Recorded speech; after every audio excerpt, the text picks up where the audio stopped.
Welcome to The Explainer, where today we are sinking our teeth into one of the biggest questions for any car lover. What really wins a drag race? Is it all about raw, earth-shattering horsepower? Or does advanced tech win the day? Maybe it's just pure driver skill.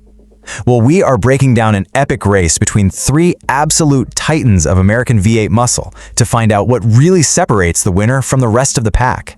So here's our game plan. First, we're going to introduce you to our three contenders. Then, we'll get into the nitty-gritty, the tail of the tape, to see how they stack up.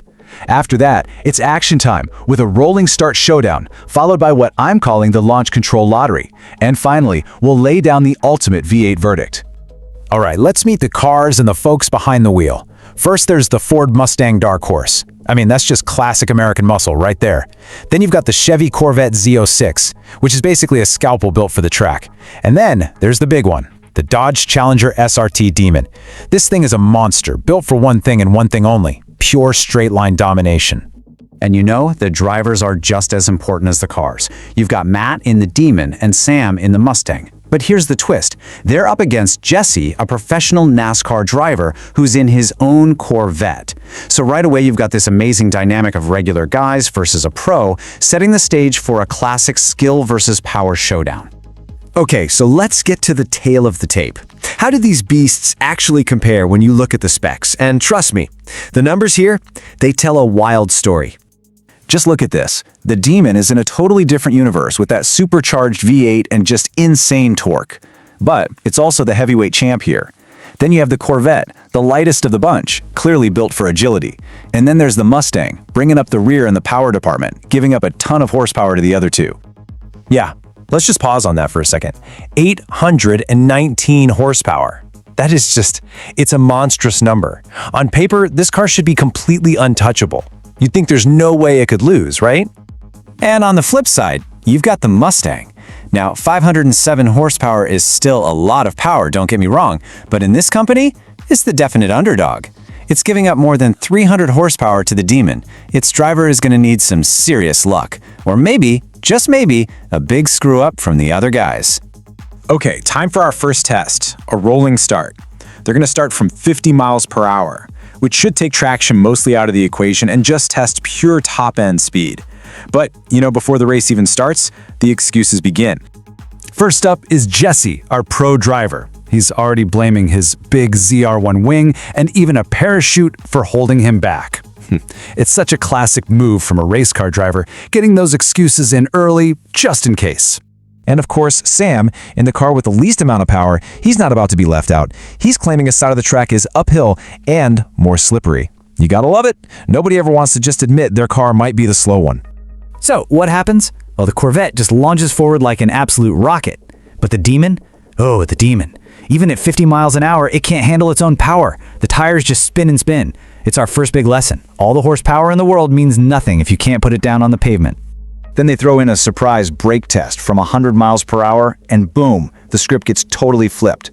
The underdog Mustang actually stops in the shortest distance. It's a huge win. And the Corvette driver's excuse? Oh, you're gonna love this one. His super expensive carbon ceramic brakes were too cold. All right, now it's time for the main event, the standing quarter mile. This is where it gets interesting, because this is where all that fancy tech, like launch control, is supposed to shine. From a standstill, the number one enemy is wheel spin. It's when your engine's power just overwhelms the tires and they spin instead of launching you forward. And Matt in the Demon, his first attempt was a masterclass in what not to do. He left tire marks that went on for 90 paces. 90! So the first race from a dig is just total chaos. The Demon is lost in a cloud of its own tire smoke. The Corvette, with its advanced launch control, actually bogs down and nearly stalls. And while all that's happening, what does the Mustang do? The car with the least power and no fancy launch control, it just hooks up and goes. And Sam, our Mustang driver, just nails it. The two cars with launch control were beaten by someone without it. Just saying. The irony is just beautiful, isn't it? But that fairy tale start for the Mustang? Well, it didn't last. Once the Corvette finally got its act together and found some grip, that power advantage was just too much. It literally just reeled in the Mustang and flew past it to win both of the standing start races. So after all that chaos, all the tire smoke, all the excuses, a pretty clear picture starts to form about what really happened out there. Let's break down the final verdict. And here you have it. The Corvette Z06 was the decisive winner, taking home 3 wins across the most important tests. It really showed its all-around dominance. So what happened to the Demon? You know, its story is a classic tale of having way too much power for the situation. It's the perfect example of how just having the biggest number on the spec sheet, well, it doesn't automatically make you a winner. And that, right there, is really the key takeaway. It was brute force versus balanced performance. The Demon had overwhelming, uncontrollable power, but the Corvette, it blended its high horsepower with amazing traction and control. That's what made it consistently faster. It was the complete package. And Jesse sums it all up with this brilliant, slightly altered quote aimed right at Matt in the Demon. "You almost had me. You never had me. You never had your car." And man, does that hit the nail on the head. You can't win the race if you can't even control your own car.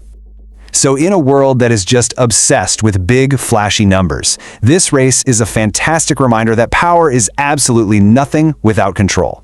And it kind of makes you think, right? Where else does that same rule apply? In sports, in business, maybe even in life itself? Where else does control ultimately triumph over brute force?